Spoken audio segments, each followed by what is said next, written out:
Pues hoy empezamos con la segunda carta del apóstol Pedro, que por un lado, hermanos, tiene elementos similares a la carta anterior, a la primera carta de Pedro, ¿verdad? Ambas cartas nos llaman a permanecer firmes en la fe por la gracia que hemos recibido. Ambas cartas nos llaman a aferrarnos a Cristo y a perseverar en el mensaje que se nos ha dado, en la gracia que se nos ha dado. Y por otro lado, aunque ambas cartas tienen esta similitud, ambas cartas también tienen un énfasis diferente. Nos vamos a dar cuenta, por ejemplo, que Segunda de Pedro nos previene de un peligro distinto. Y para entender mejor las similitudes y las diferencias, hoy en esta introducción, el equipo pastoral me pidió que básicamente hiciéramos dos cosas.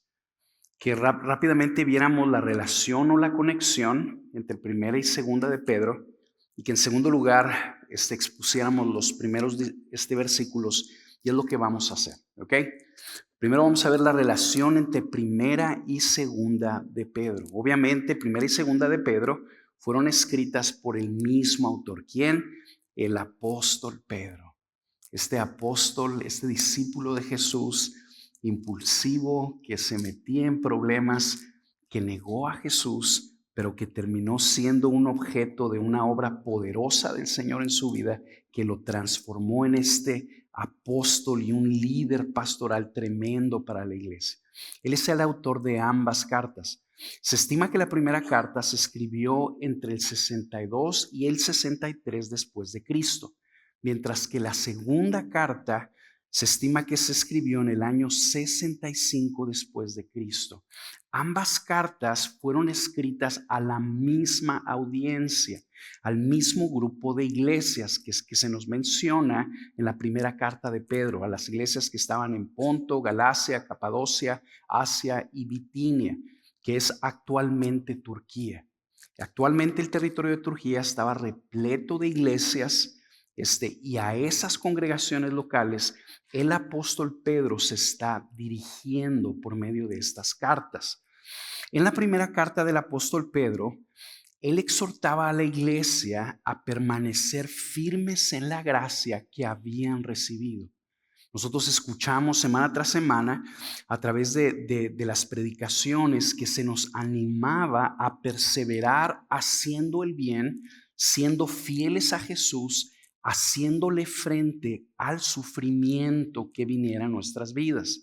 La iglesia a la que se dirigía la carta la primera carta del apóstol Pedro era una iglesia, acuérdense conmigo, que estaba enfrentando un fuerte sufrimiento e inclusive persecución.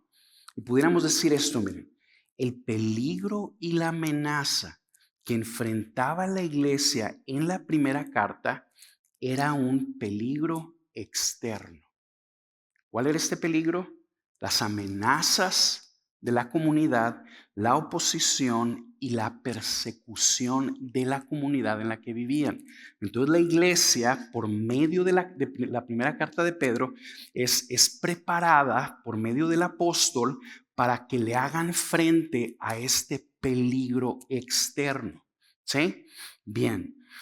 En la segunda carta del apóstol Pedro vamos a ver que el peligro y la amenaza que la iglesia enfrentaba no era externo, sino interno. Era un peligro interno. Probablemente era más peligroso este segundo peligro que el primero. Y definitivamente es mucho más relevante para nosotros.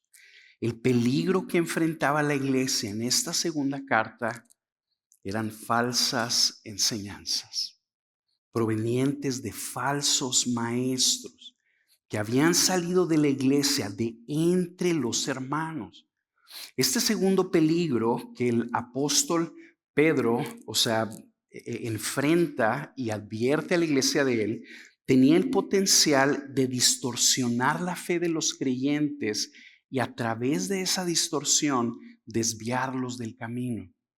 El pastor Carlos nos decía que el enemigo lo que busca es afectar nuestra fe. Eso es lo que está buscando el diablo,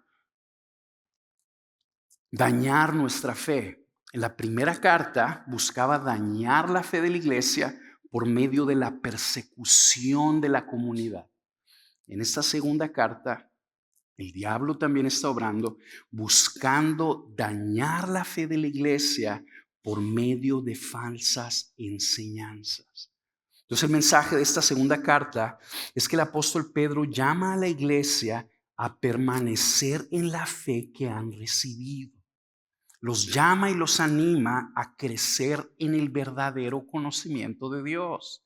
Está llamando a la iglesia, a estas personas que conocían a Jesús, y les dice: ustedes sigan creciendo en su conocimiento, en el verdadero conocimiento de Dios.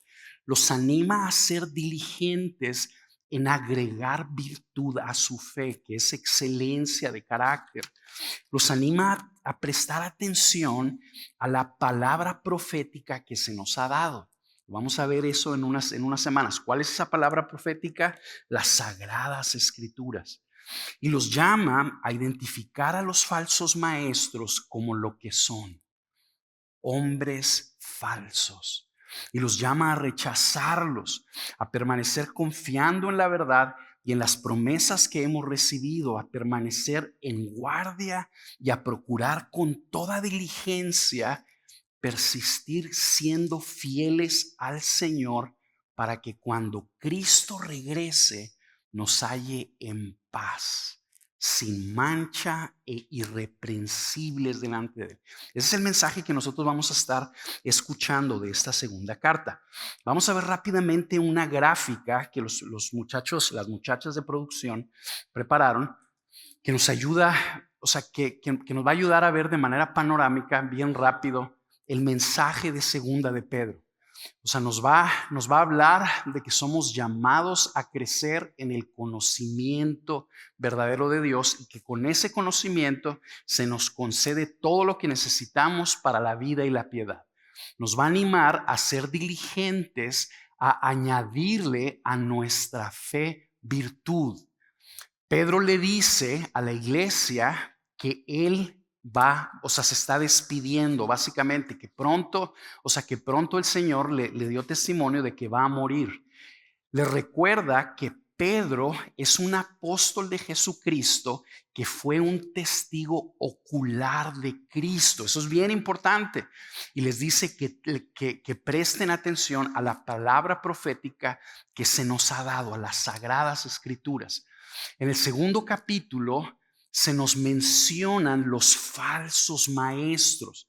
Y el apóstol Pablo describe a estos falsos maestros, que son personas que traían enseñanzas contrarias a la que los apóstoles estaban dando. Enseñanzas que no son inofensivas, enseñanzas que son destructoras. Estas personas eran avaras o avaros, vivían en placeres, hijos de maldición. Y aquí me faltó algo de agregar ahí, fue error mío, pero es sumamente importante. Estas personas despreciaban la autoridad. ¿Ok? Los falsos maestros, uno de los distintivos que tenían era que no se sometían a la autoridad establecida por Dios en la iglesia. Adelante el tercero. Y luego en el tercer capítulo vamos a ver que, por ahí está la tercera gráfica. Se les recuerda que en los últimos días van a venir burladores, que el día del Señor es una realidad y que Jesús va a regresar repentinamente. El día del Señor vendrá como un ladrón. Les recuerda que nosotros estamos esperando nuevos cielos y nueva tierra. Nuestra esperanza no está aquí, sino allá, en nuevos cielos y nueva tierra. Los anima a estar en paz y limpios, en vidas de santidad, a perseverar en obediencia, para que cuando el Señor regrese nos halle sin mancha e irreprensibles. Nos anima a estar en guardia y a crecer en la gracia y en el conocimiento de Dios. ¿Ok? ¿Sí?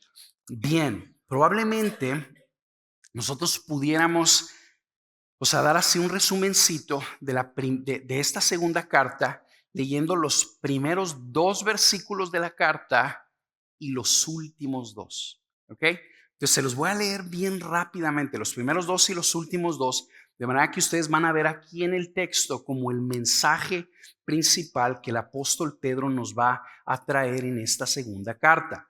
Dice segunda de Pedro capítulo 1 versículos 1 y 2. Leo la palabra de Dios. Simón Pedro, siervo y apóstol de Jesucristo, a los que han recibido una fe como la nuestra, mediante la justicia de nuestro Dios y Salvador Jesucristo. Gracia y paz les sean multiplicadas a ustedes en el conocimiento de Dios y de Jesús nuestro Señor. Váyanse al último, al tercer capítulo, váyanse allá al versículo 17.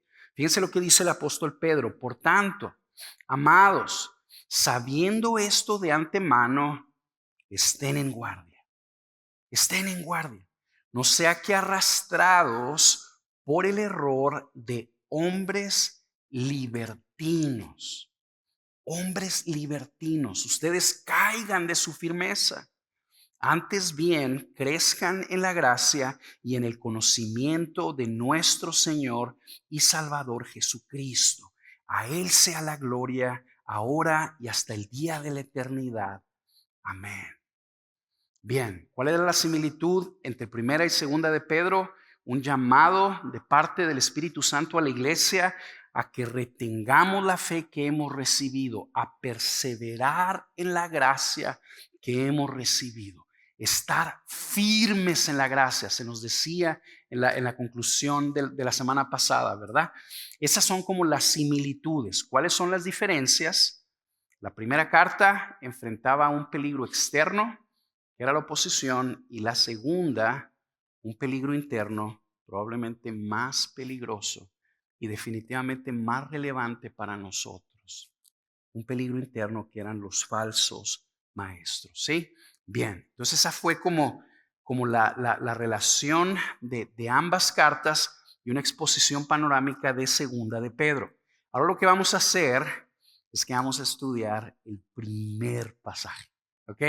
Y este es es tremendo, es una introducción que el apóstol Pedro nos está dando, donde básicamente él se está introduciendo, pero dentro de esta introducción, puesto que es una introducción inspirada por el Espíritu Santo, esta introducción está cargada de profundidad teológica y tú y yo vamos a recibir el beneficio de lo que Pedro puso aquí, inspirado por el Espíritu Santo. Así que se los voy a volver a leer. Segunda de Pedro, capítulo 1, versículo 1 y 2. Simón Pedro, siervo y apóstol de Jesucristo, a los que han recibido una fe como la nuestra, mediante la justicia de nuestro Dios y Salvador Jesucristo. Gracia y paz les sean multiplicadas a ustedes en el conocimiento de Dios y de Jesús nuestro Señor. El título del mensaje del día de hoy es Receptores de una fe preciosa. Receptores de una fe preciosa, que así es como describe Pedro a la iglesia aquí. Receptores de una fe preciosa, y lo vamos a ver en 2 puntos: quién escribe y a quién les escribe. Así que, ¿quién escribe? Obviamente, como dijimos ahorita, es el apóstol Pedro, y él utiliza 2 títulos para presentarse con su audiencia. El primero de ellos es el título de siervo. Básicamente, Pedro nos está diciendo que él es un esclavo de Cristo, alguien que existe para servir a Jesús, para hacer la voluntad de Jesús, cueste lo que cueste. Y cuando él está diciendo eso, está bien consciente que él está a punto de ser martirizado. Pedro nos dicen los historiadores, que fue crucificado al revés, con su cabeza hacia abajo y sus pies hacia arriba. Entonces Pedro estaba consciente que iba a ser martirizado y él le dice a la iglesia, yo soy un esclavo de Cristo y yo sigo su voluntad, cueste lo que cueste. Pedro se está identificando como alguien que no tiene derechos con Cristo, que existe para seguir la voluntad de otro, para complacer a otro, para servir la causa y los propósitos de otro. El título siervo también es un título de honor que Pedro está adjudicándose. Él está diciendo, yo soy un siervo de Jesucristo. Porque la realidad de las cosas es que no hay un mayor honor que ser un siervo de Jesús. ¿Por qué? Porque Él es el Rey de Reyes y el Señor de todos los señores de la tierra. No hay mayor honor en este mundo que servir a Jesús. No hay mayor deleite en este mundo que servir a Jesús. No hay mayor privilegio en este mundo que depender de Jesús. Y esto porque no hay persona que sea más fiel, más amable, más considerada, más pura, más santa, más leal, más paciente, más amorosa, más verdadera y más poderosa que Jesús. Ahora mira, este honor y privilegio de servir a Jesús, de ser un esclavo de Jesús, no es exclusivo de Pedro, sino que el Señor nos lo ha concedido a todos nosotros los creyentes. Yo quiero recordarte esto, a ti que tú has puesto tu fe en Cristo, tú que has sido llamado a entregarle tu vida a Cristo. A ti se te ha dado también una oportunidad, un privilegio, y es de servir a Jesús con tu vida, de servir a Jesús con tus dones, con tus capacidades, con tus recursos. En Primera de Pedro, el apóstol nos llamaba a nosotros, la iglesia, siervos de Dios, esclavos de Dios. Eso es lo que somos. Somos siervos, esclavos de Jesús. Y necesito decir esto, es tremendamente benéfico, tremendamente liberador, tremendamente edificante que tú que estás en Cristo te visualices y te identifiques como un esclavo de Jesús también, como alguien que fue comprado a precio de sangre, que le pertenece a Jesús y que ha sido llamado a servirlo. Detrás de una vida de gozo, de paz y de fruto está este entendimiento. Una persona que dice, yo soy esclavo de Cristo. Yo existo no para seguir mi voluntad, no para seguir mis planes, no para seguir lo que me convenga, sino para seguir lo que Cristo quiere. Detrás de la voluntad de Dios es donde está lo mejor para nosotros. Bien, después de identificarse como siervo, Pedro se identifica como apóstol. Apóstol de Jesucristo, como un delegado de Cristo, un mensajero de Cristo, alguien que fue designado directamente por Jesús para darle su mensaje al mundo. Y piensa en esto, mira, y esto nos ayuda a agarrarle sentido a la carta. El propósito de la carta es prevenir a la iglesia de falsos maestros. Entonces, todo lo que Pedro nos esté diciendo, trata de tú conectarlo con ese propósito. Por ejemplo, ¿por qué es que Pedro se presenta como apóstol en este contexto, ¿verdad? En esta ocasión? Él se está identificando como un oficial directo de Cristo y está recordándole a la iglesia que él tiene autoridad para enseñar el evangelio y definir cuál es el camino a seguir para conocer a Dios verdaderamente y seguir su voluntad. Mira, Pedro como apóstol tenía la autoridad delegada por Cristo para definir la verdad. ¿Ok? Pedro como apóstol tenía la autoridad delegada de Cristo para definir la verdad, para definir cuál es la verdad de Dios y para separar esa verdad de la mentira, para identificar aquello que provenía de Dios y aquello que no provenía de Dios, ¿verdad? La iglesia primitiva, la iglesia a la que Pedro se está dirigiendo, acuérdate conmigo que estaba en formación, ¿ok? Entonces, cuando surgían falsas enseñanzas, la solución a dicha problemática, ¿quiénes eran? Los apóstoles. Los apóstoles eran la solución, ya sea que ellos se presentaran a la iglesia, escucharan esas enseñanzas y le dijeran a los creyentes, eso no es verdad, esta es la verdad. ¡Pum! Problema solucionado. O la otra es que escribían cartas y las enviaban a las iglesias, como esta carta que nosotros estamos estudiando. Y por medio de esas cartas se corregían los errores y se marcaba la verdad de lo que la iglesia debía de creer y de seguir. ¿Ok? Entonces la iglesia primitiva, ¿cómo le hacía frente a los falsos maestros? Simplemente comparaban las enseñanzas de los falsos maestros con las enseñanzas de los apóstoles.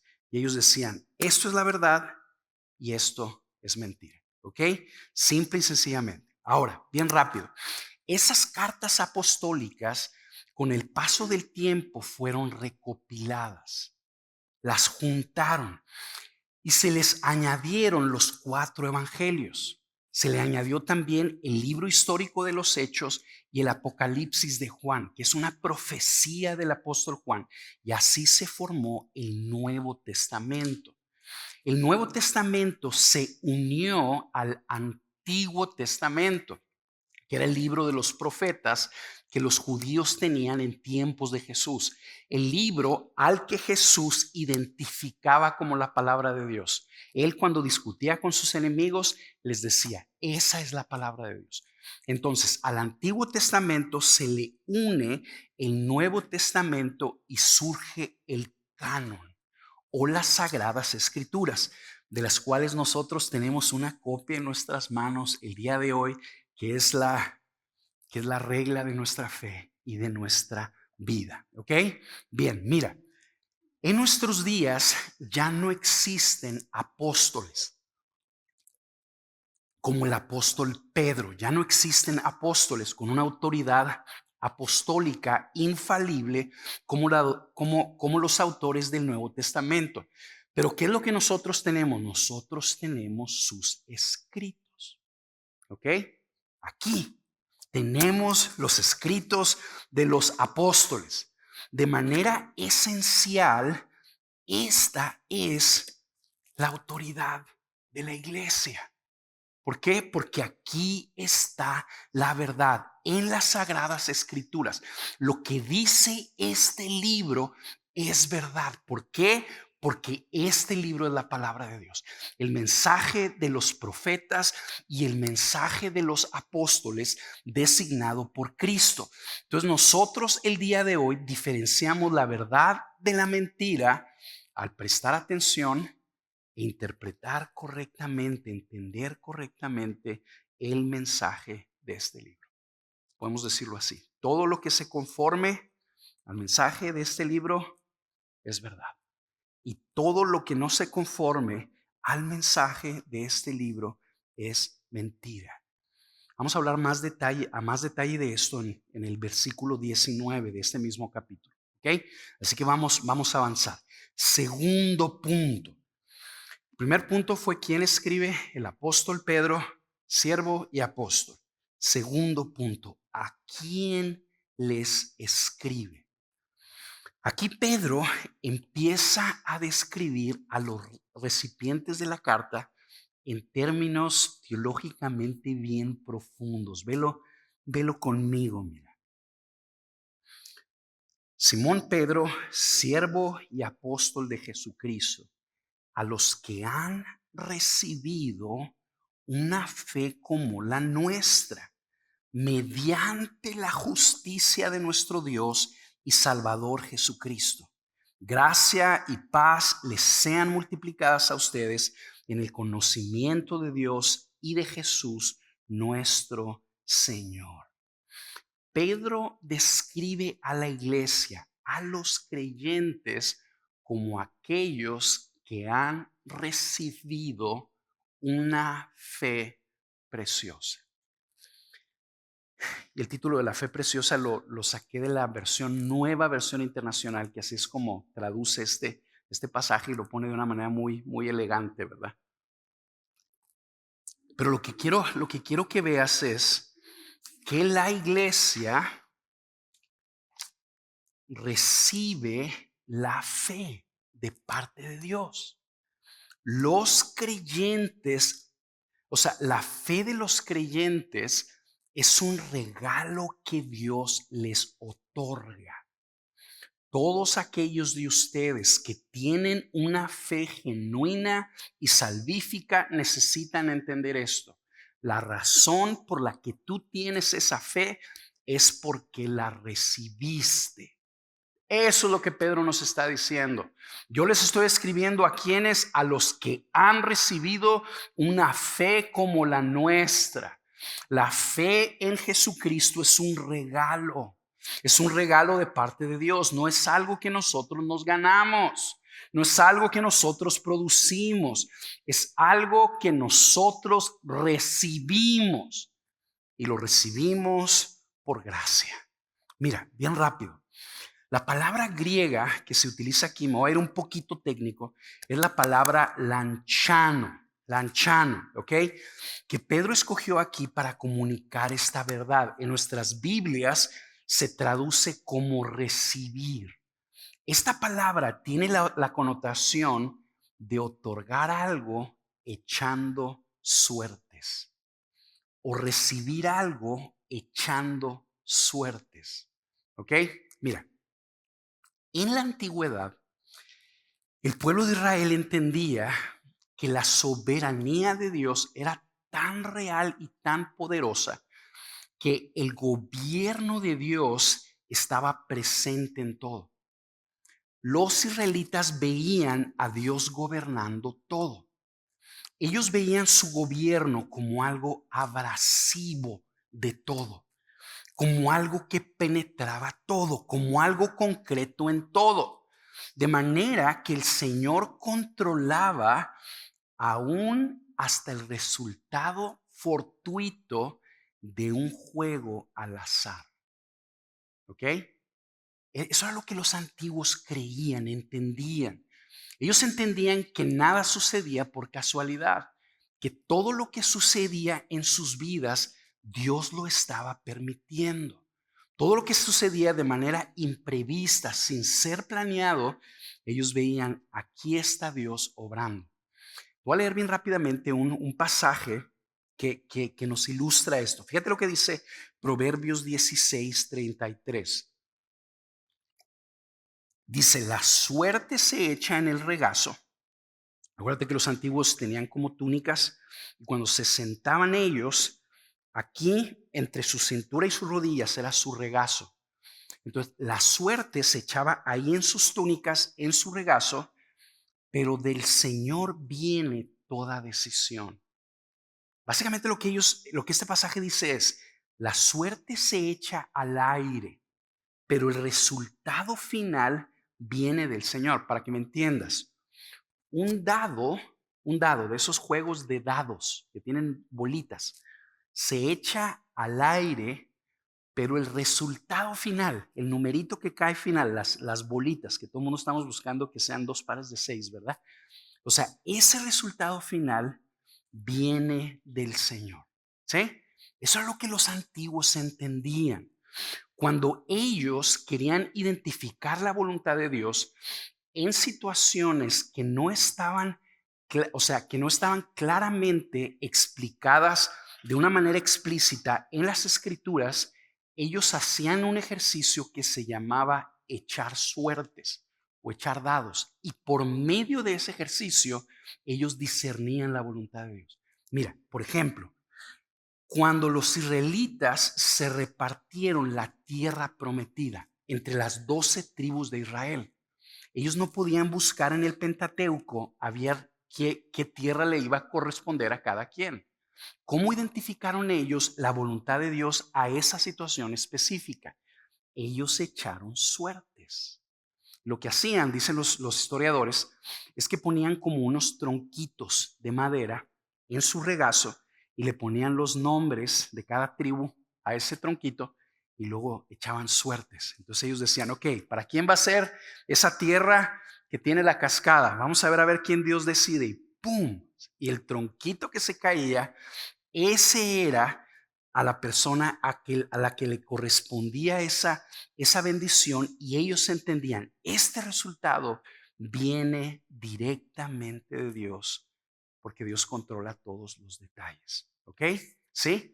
Este detalle a ellos les comunicaba que la gracia de Dios estaba en todo. Él decidía por gracia cómo bendecir a las personas. Ahora, el apóstol Pedro nos está ayudando aquí a ver que todos los que estamos en Cristo, que tenemos una fe genuina, preciosa como la de los apóstoles, una fe que nos ha salvado, esa fe la tenemos por gracia.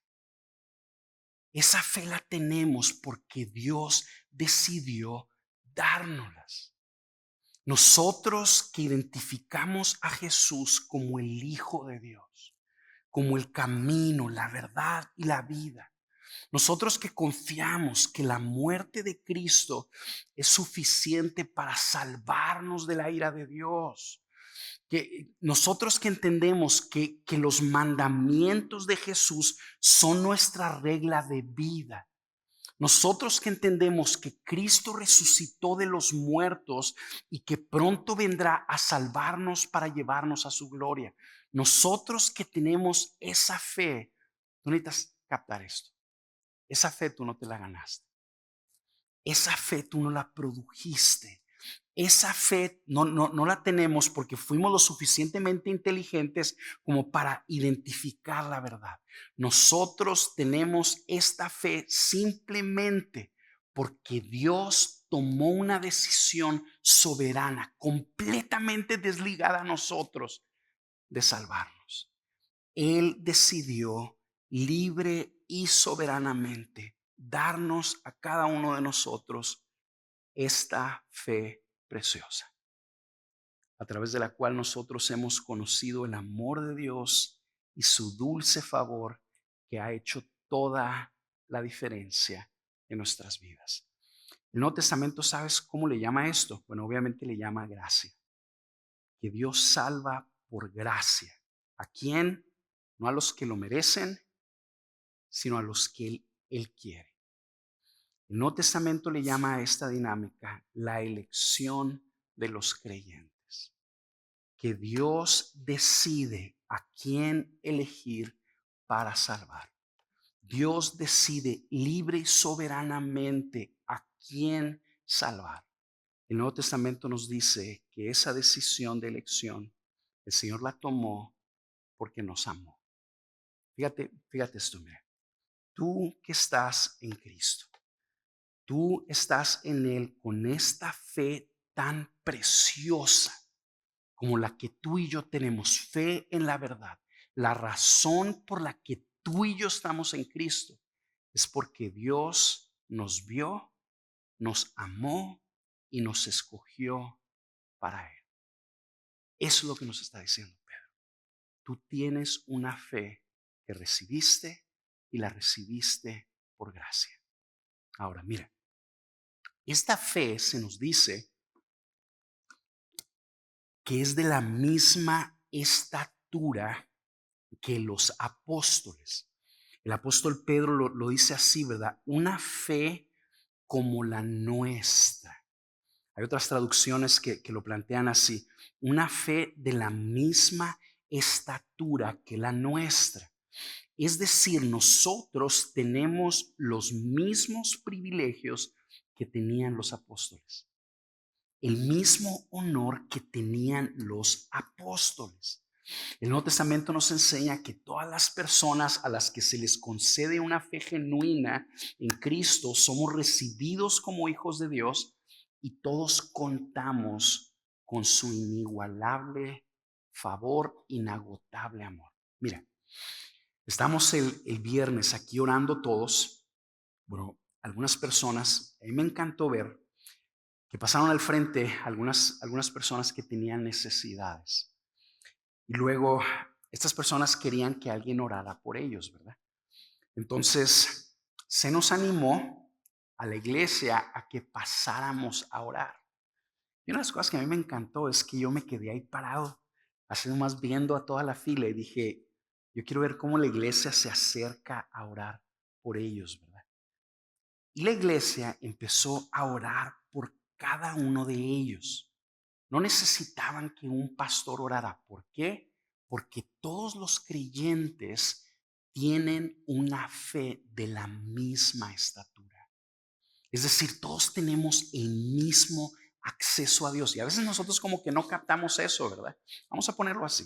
Si estuviera aquí entre nosotros un gran maestro, como algunos de los que ustedes conocen, que van a venir a fieles a su llamado, y estuviéramos diciendo, bueno, ¿quién quiere oración? A estos grandes maestros se les juntaría una filotototota, ¿verdad?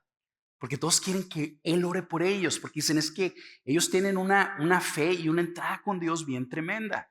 Aquí Pedro nos está diciendo que eso es incorrecto.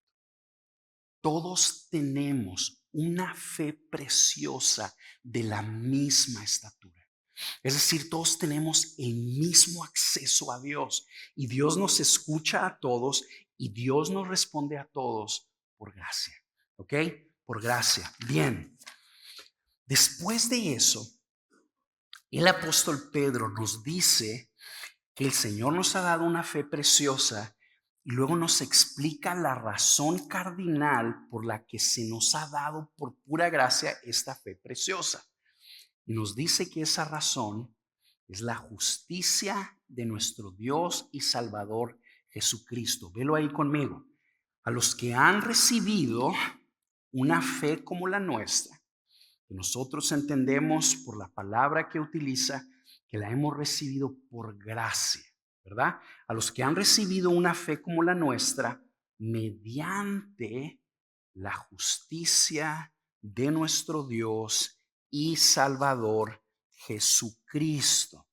En pocas palabras, la gracia salvadora llegó a nuestras vidas por la justicia de nuestro Dios y Salvador Jesucristo. Mira, al principio, el pensar en la relación de estos dos términos como que parece un poquito contradictorio. ¿Cómo es posible que la gracia, que es el favor inmerecido de Dios, me haya otorgado a mí una fe y que esa fe por gracia vino a mi vida por la justicia de Dios, si la justicia de Dios es pagarle a alguien lo que mereces, ¿verdad?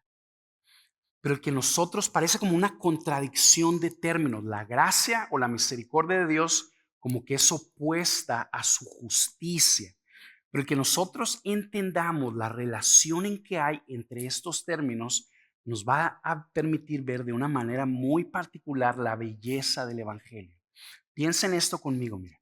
¿Cómo se presenta en el libro de Romanos el anuncio del Evangelio? Si tú vas en el capítulo 3, te vas a dar cuenta que se presenta como la manifestación de la justicia de Dios. ¿Te acuerdas de eso?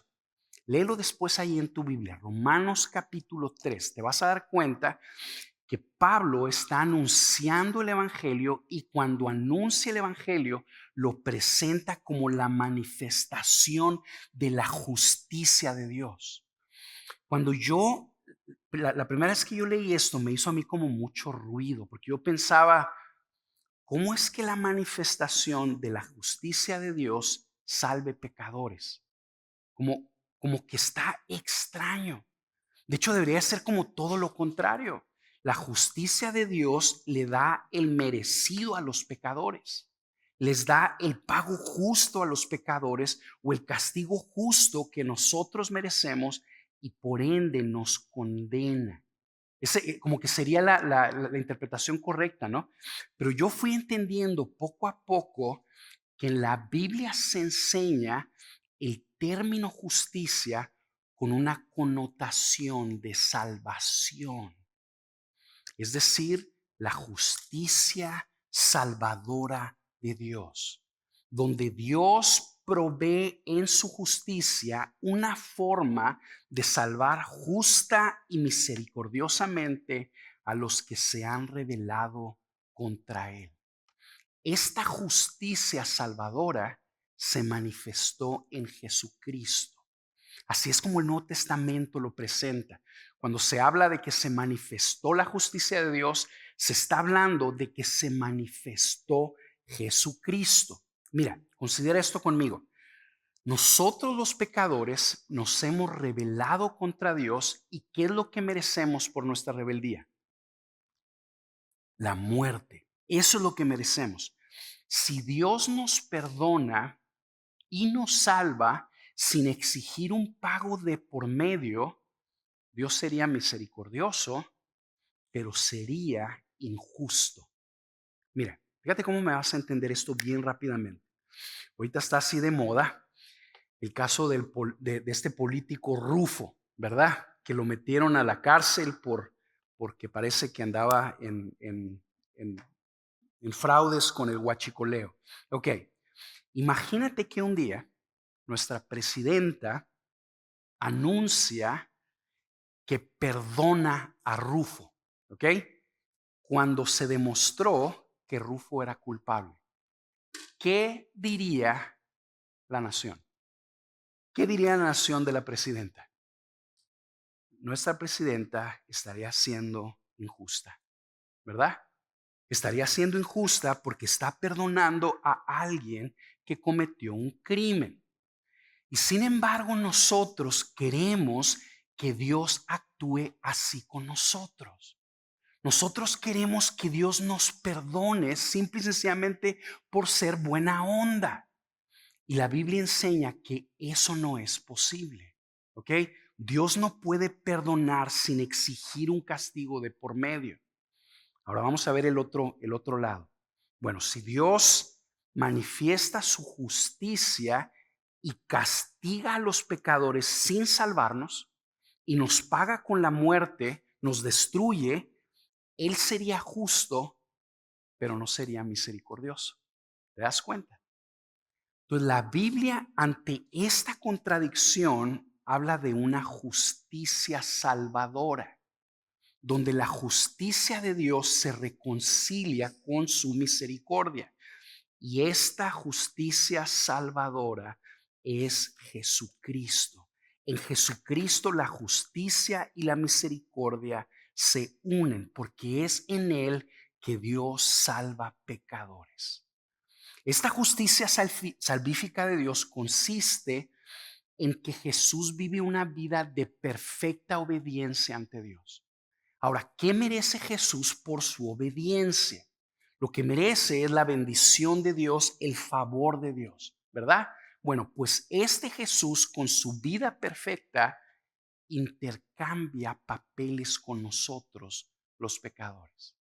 En pocas palabras, Él toma nuestro lugar para que nosotros podamos tomar el suyo. ¿Nosotros qué somos? Somos rebeldes contra Dios que merecemos la muerte. Eso es lo que merecemos.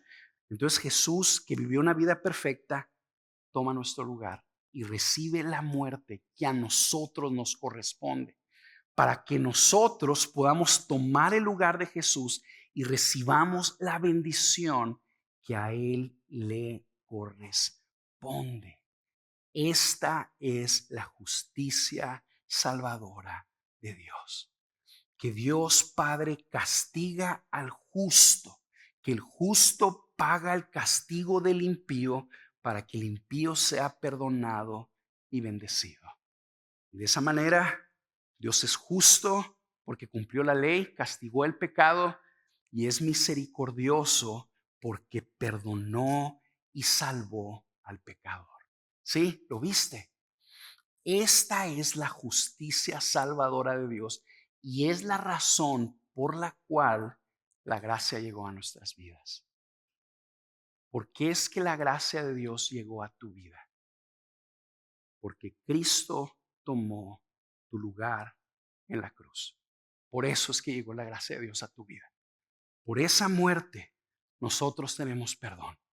por esa muerte nosotros tenemos el favor de Dios. Por esa muerte nosotros tenemos vida. Y eso es lo que el apóstol nos está anunciando aquí de manera introductoria. Ahora mira, vamos a conectar esto con la línea melódica. ¿Por qué Pedro nos está diciendo esto? Esto es bien importante. ¿Por qué Pedro nos está diciendo esto en la introducción? Porque esto nos ayuda a identificar el mensaje proveniente del único Dios verdadero. Vamos a ponerlo así. El mensaje que proviene de Dios no solamente es apostólico, sino que es un mensaje que está conectado o centrado con la justicia salvadora de Dios. Quédate conmigo en esto, mira.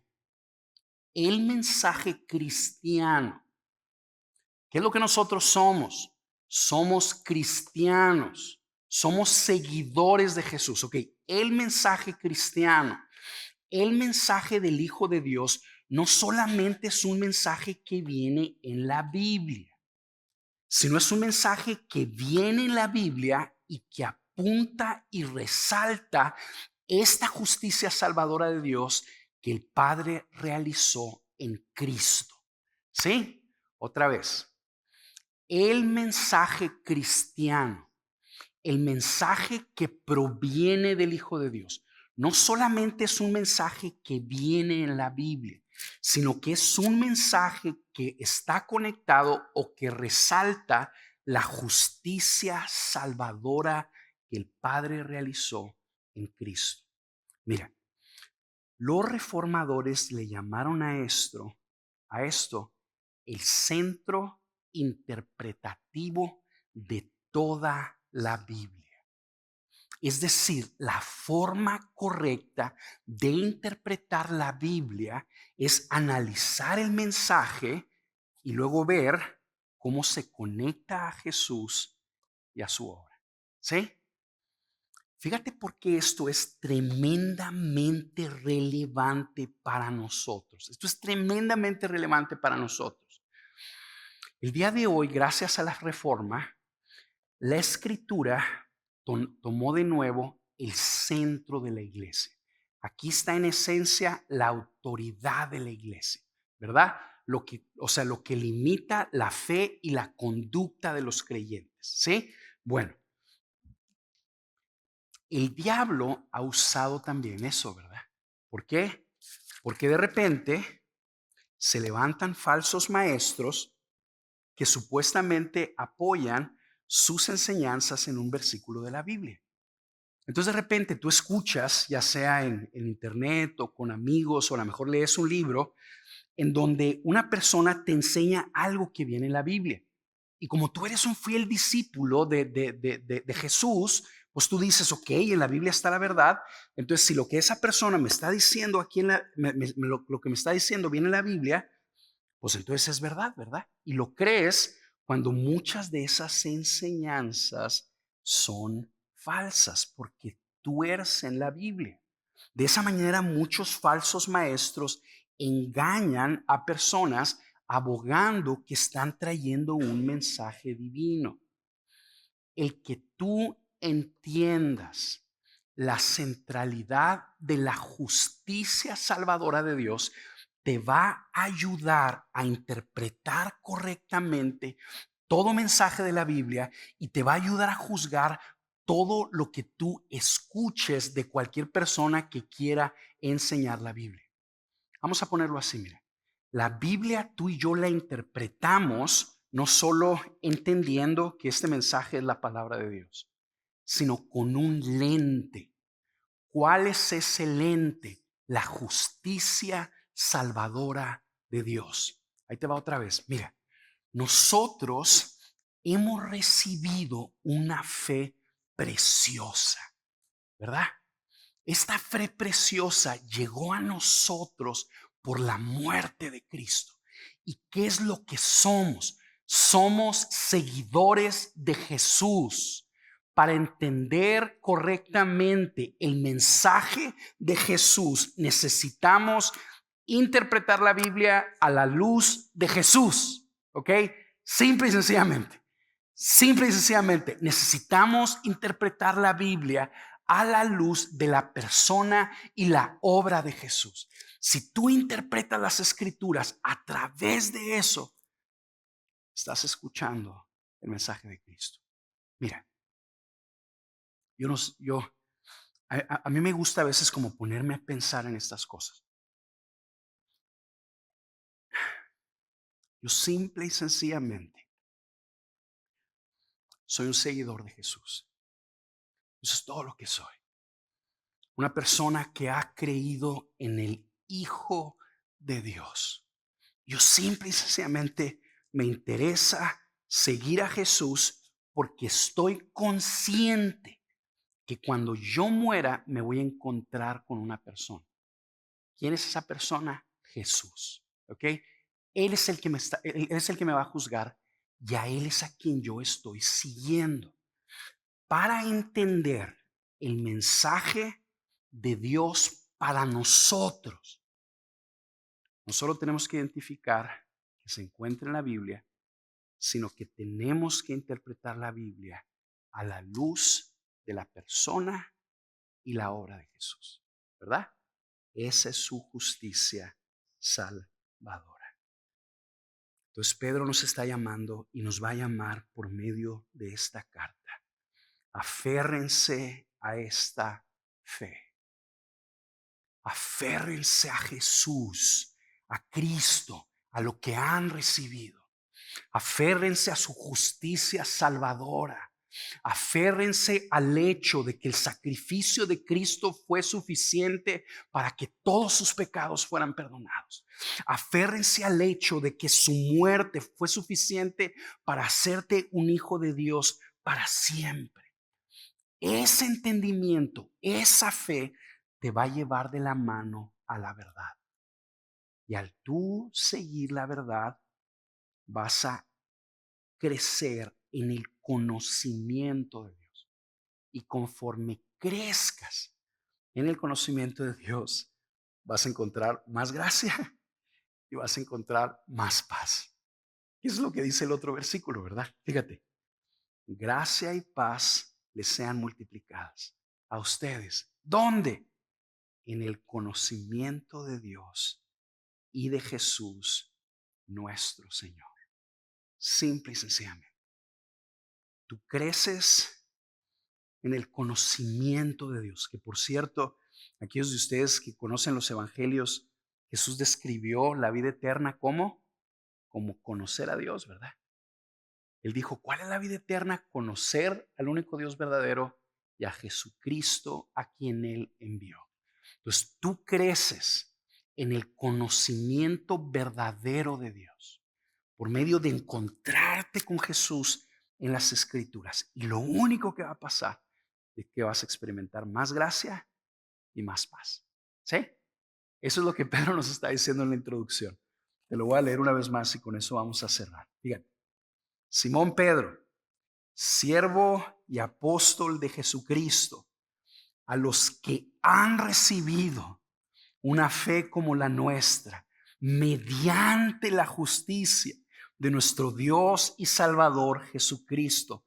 Gracia y paz les sean multiplicadas a ustedes en el conocimiento de Dios y de Jesús nuestro Señor. Vamos a orar.